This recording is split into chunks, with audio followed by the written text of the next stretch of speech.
You know the story, right? Endless drills, constant memorization, those super high-stakes exams. We've all heard that this is basically the perfect recipe for crushing a kid's creative spark. And look, it sounds right, it feels true. But in this explainer, we're going to dig in and ask, is it really? So yeah, this is the big one. Does that kind of intense, rote learning actually kill creativity? I mean, so many of us, parents, teachers, you name it, we just assume that these really high-pressure, fact-crammed school systems have to come at a cost, right?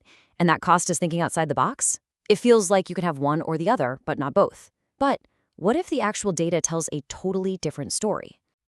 Okay, so to get a real answer, we're not just going to go with gut feelings or what people say. Nope, we're going straight to the source, looking at the hard numbers from this absolutely massive global study.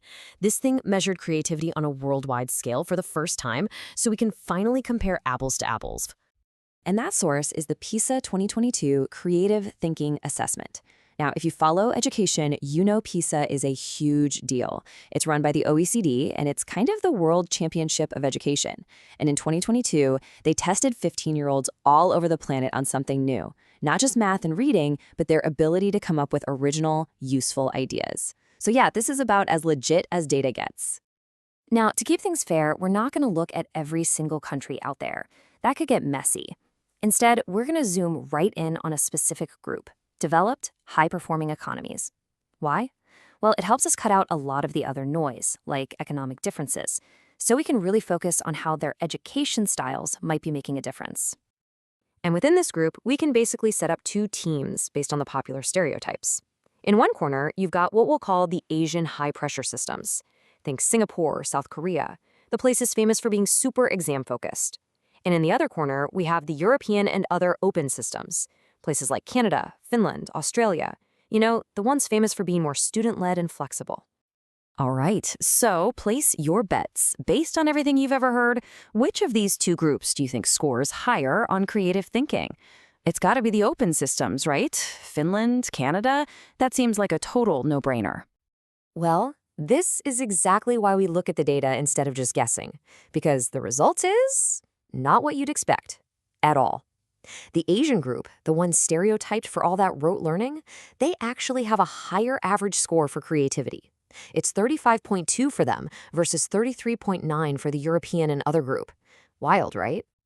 So yeah, that average score completely flips the script on our expectations. But it gets even more interesting when you stop looking at the averages and start looking at the individual top performers. Let's see who's really at the top of the leaderboard. So check this out.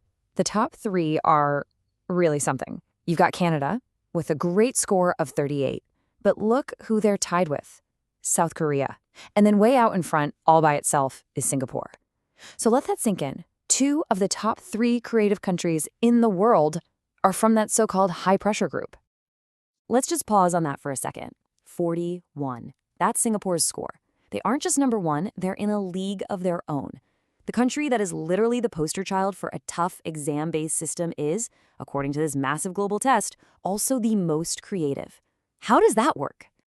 So what on earth is going on here? Well, the people who analyzed all this piece of data have a really powerful idea.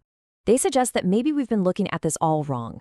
Maybe having a really strong foundation in the core subjects, it doesn't stifle creativity. Maybe it's the total opposite. Maybe all that knowledge is the raw material that creativity is built from. Okay, so let's put all the pieces together.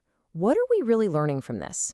First, the so-called rote learning countries actually got a higher average score. Second, it looks like a strong academic foundation might be the fuel for innovation, not the fire extinguisher. And if you look at a place like Singapore, you see they combine those high standards with real efforts to change their curriculum. The big takeaway?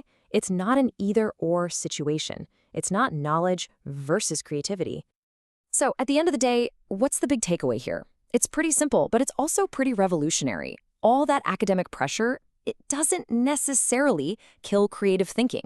Our whole assumption about this might just be flat out wrong.